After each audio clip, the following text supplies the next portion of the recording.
பிற்கால பாண்டியர்கள், லேட்டர் பாண்டியாஸ்.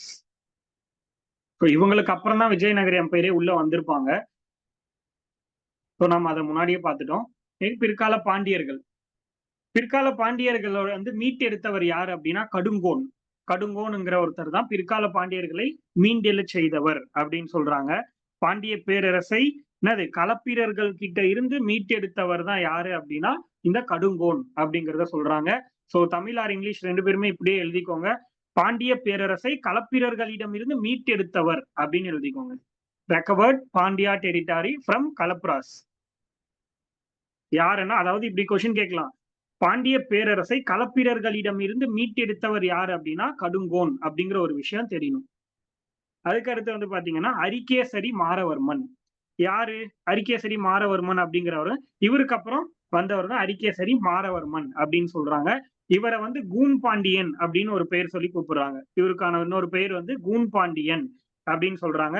இவர் தான் யாருன்னா சமணர்களை துன்புறுத்தியவர் அப்படிங்கிறாங்க. சமணர்களை கழுவேற்றியவர், துன்புறுத்தியவர் அப்படின்னு சொல்றாங்க.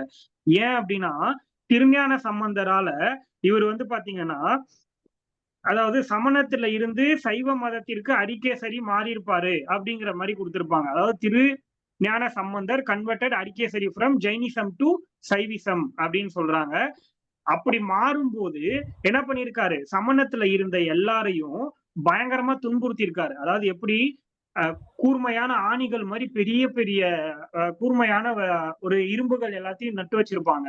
அதுல வந்து மனுஷங்களை ரெண்டு கையால தூக்கி அப்படியே இறக்குவாங்க நடு முதுகுல வச்சு. அந்த வயிற்றுலயும் முதுகுலையும் வச்சு அப்படியே அந்த கிடப்பாங்க.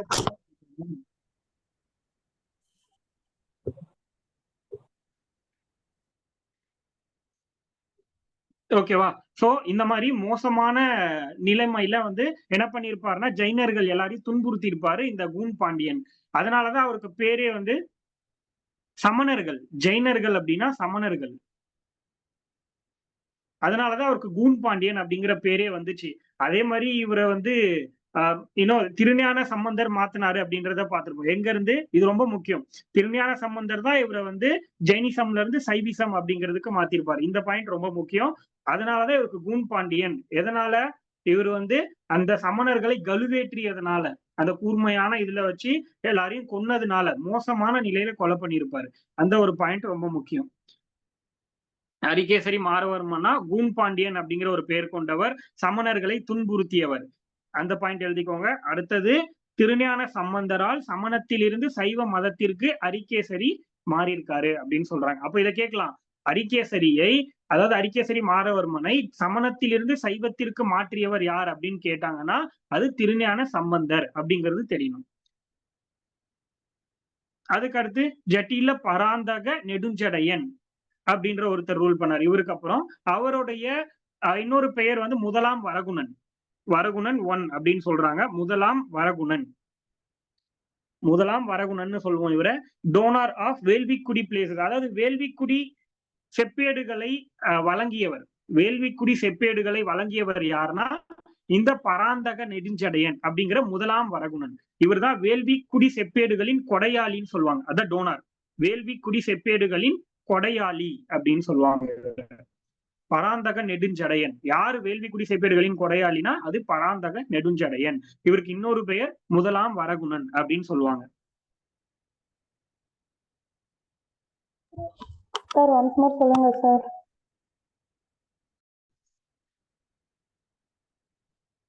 அதுக்கடுத்து இவரையும் இந்த முதலாம் வரகுணன்னு சொல்லக்கூடிய பராந்தக நெடுஞ்செழியன் இருக்காரு இல்லையா, இவரையும் இவர் கூட இன்னொருத்தர் இருப்பாரு. ஸ்ரீமார ஸ்ரீ வல்லவன், வல்லபன் அப்படின்னு சொல்லுவாங்க. ஸ்ரீமார ஸ்ரீ வல்லபன். இவங்க ரெண்டு பேரையும் பல்லவர்கள் வந்து தோற்கடிச்சிட்டாங்க. இவங்க ரெண்டு பேரையும் தோற்கடிச்சது யாருன்னா பல்லவர்கள். பல்லவர்களால் தோற்கடிக்கப்பட்ட யாரு இந்த பாண்டிய மன்னர்கள் யாரு அப்படின்னு கேட்டாங்கன்னா ஸ்ரீமார ஸ்ரீ வல்லபன் மற்றும் இரண்டாம் வரகுணன். ஸ்ரீமார ஸ்ரீ வல்லபா அண்ட் வரகுணா 2. இந்த ரெண்டு பேரும் தான் பல்லவர்களால் தோற்கடிக்கப்பட்ட பாண்டிய அரசர்கள். இந்த ரெண்டு பாயிண்ட் நல்லா தெரிஞ்சுக்கோங்க. அதாவது ஸ்ரீமார ஸ்ரீ வல்லபன் மற்றும் இரண்டாம் வரகுணன் இவங்க வந்து பல்லவர்களால் தோற்கடிக்கப்பட்ட பாண்டிய மன்னர்கள். அதுக்கு அடுத்து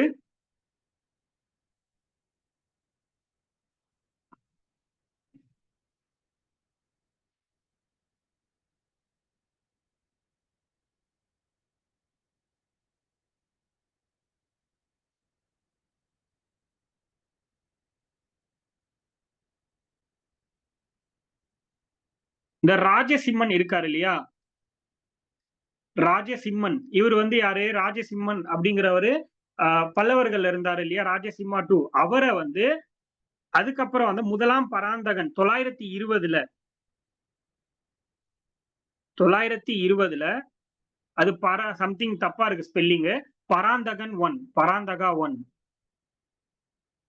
ஆக்சுவலி இந்த கண்டென்ட்டே இங்கிலீஷ்ல தப்பா இருக்கு, நான் சொல்ற மாதிரி எழுதிக்கோங்க. முதலாம் பராந்தகனும் மாரவர்மன் இவங்க 2 பேரும் சேர்ந்து 920ல என்ன பண்ணிருக்காங்கன்னா, ராஜசிம்மா 2 அவரை வந்து தோற்கடிச்சிருக்காங்க. ராஜசிம்மா 2 இரண்டாம் ராஜசிம்மனை தோற்கடிச்சிருக்காங்க. பராந்தகா 1. அதுக்கு அடுத்து பாத்தீங்கன்னா இந்த பாண்டிய மாரவர்மன். பராந்தகா 1, பாண்டிய மாரவர்மன் இவங்க 2 பேரும் சேர்ந்து ராஜசிம்மா 1, ராஜசிம்மா 2 வந்து தோற்கடிச்சிருக்காங்க.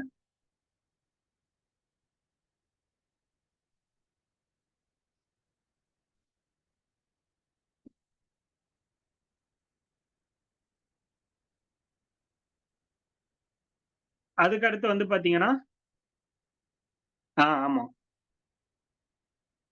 ராஜசிம்மா 2.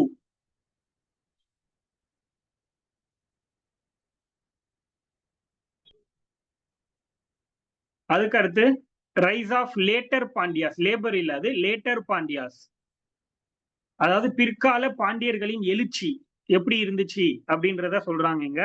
பிற்கால பாண்டியர்களின் எழுச்சி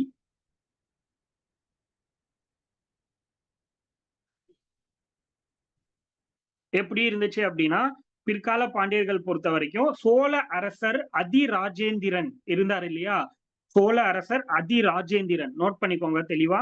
சோழ அரசனான அதிராஜேந்திரன் அப்படிங்கிற ஒருத்தர் இறந்ததுக்கு அப்புறம், சோழ அரசரான அதிராஜேந்திரன் இறந்ததுக்கு அப்புறம் திரும்பவும் பாண்டிய பேரரசு எழுச்சி பெற்றது.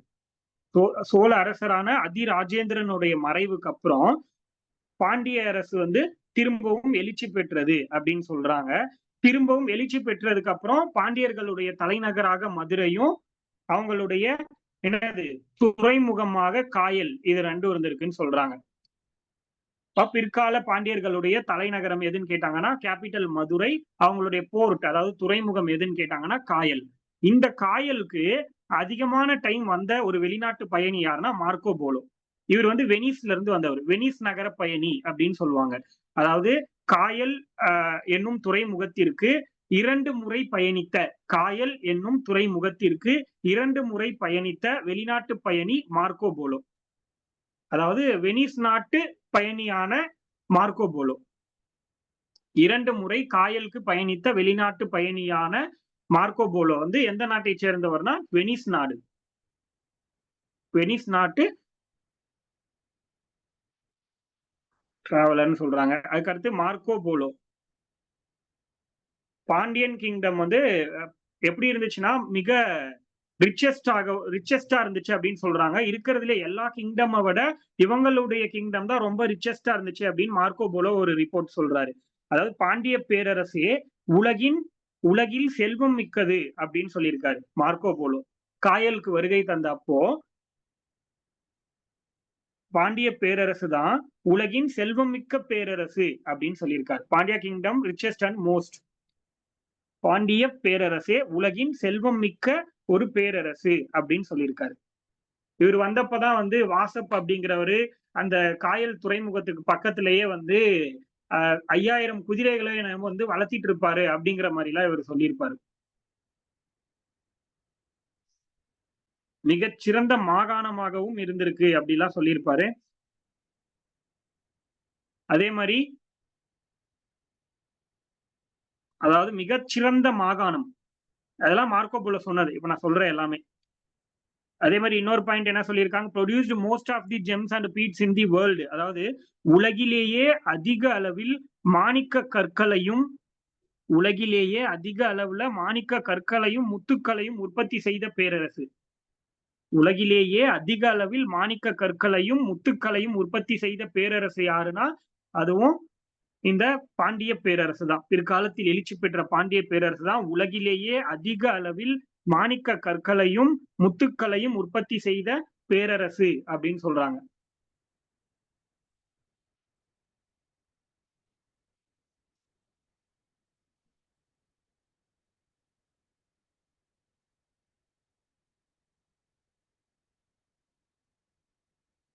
அதுக்கடுத்து ஜடாவர்மன். ஜடாவர்மன் இவரோட பேர் வந்து சடையவர்மன் சுந்தரபாண்டியன் அப்படின்னு சொல்லுவாங்க. இவரோட பேரு சடையவர்மன் சுந்தரபாண்டியன். இவரோட இன்னொரு பெயர் ஜடாவர்மன் அப்படின்னு சொல்லுவாங்க. சடையவர்மன் சுந்தரபாண்டியனோட பேரை தான் ஜடாவர்மன் அப்படின்னு சொல்லுவாங்க. ஸோ தமிழகம் முழுவதும் தன் கட்டுக்குள் கொண்டு வந்தவர். தமிழகம் முழுவதும் தன் கட்டுக்குள் கொண்டு வந்தவர் தான் யாருன்னா இந்த ஜடாவர்மன். தமிழகம் முழுவதும் தன் கட்டுக்குள் கொண்டு வந்தவர். brought entire Tamil Nadu under his rule. entire Tamil Nadu. சேரா ruler of Malnad accepted his freedom of position and fair tribals. அதாவது என்ன சொல்றாங்கன்னா மலைநாட்டு சேர அரசர் இவருக்கு கட்டுப்பட்டு கப்பம் கட்டி வந்தார் அப்படின்னு சொல்றாங்க. மலைநாட்டு சேர அரசர் இவருக்கு கப்பம் கட்டி வந்தார் அப்படின்னு சொல்றாங்க. மலைநாட்டு சேர அரசர் கூட இந்த பாண்டிய மன்னனுக்கு வந்து கப்பம் கட்டிட்டு வந்தாங்க அப்படின்னு சொல்லியிருக்காங்க. இதையும் கேட்கறதுக்கான வாய்ப்பு மேபி ஒரு ஸ்டேட்மெண்ட்ல வைக்கலாம்.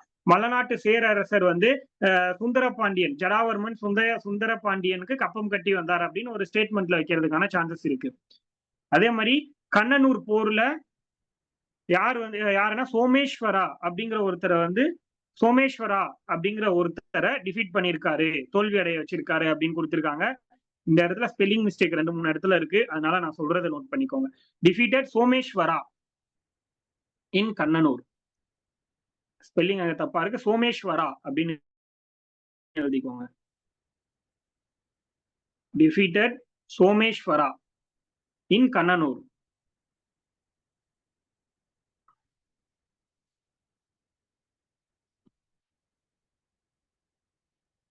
அதுக்கடுத்து இவருக்கு ஈக்குவலா இவர் கூட ஆட்சி புரிந்த இணை ஆட்சியாளர்கள் யார் யாரு அப்படின்னா விக்ரம பாண்டியன், வீரபாண்டியன் அப்படிங்கிற 2 பேர் வந்து ஆட்சி பண்ணியிருக்காங்க. இவரு கூடயே இருந்த ஒரு சிறந்த அரசர்கள் அப்படின்னா விக்ரம பாண்டியன், வீரபாண்டியன்.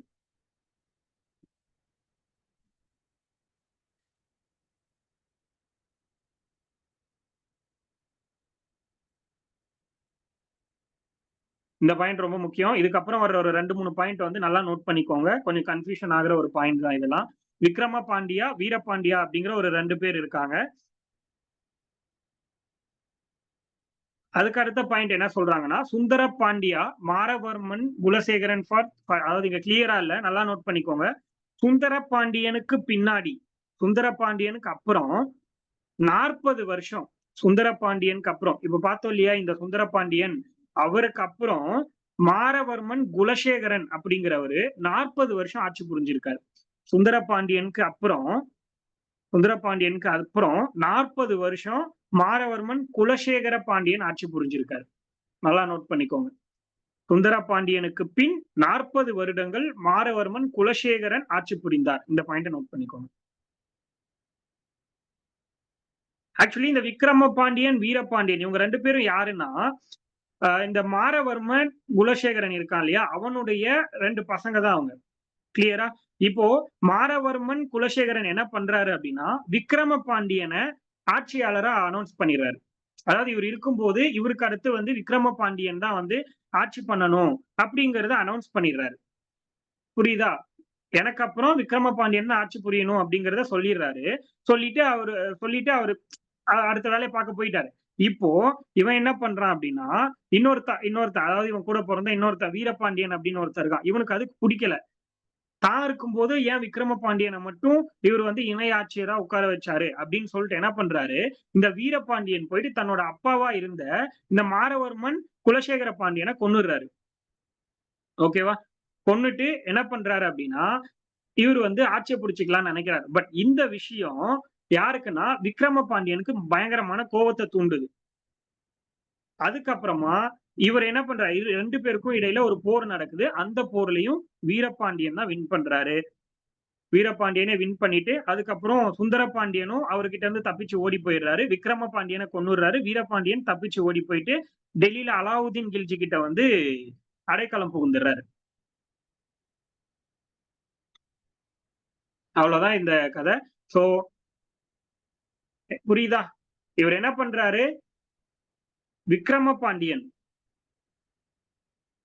பாண்டியனை வந்து இணை ஆட்சியரா நியமிச்சிடுறாரு. அது வந்து வீரபாண்டியனுக்கு பிடிக்கல. இங்க கொஞ்சம் கண்டென்ட் எல்லாம் கரெக்டா இல்ல.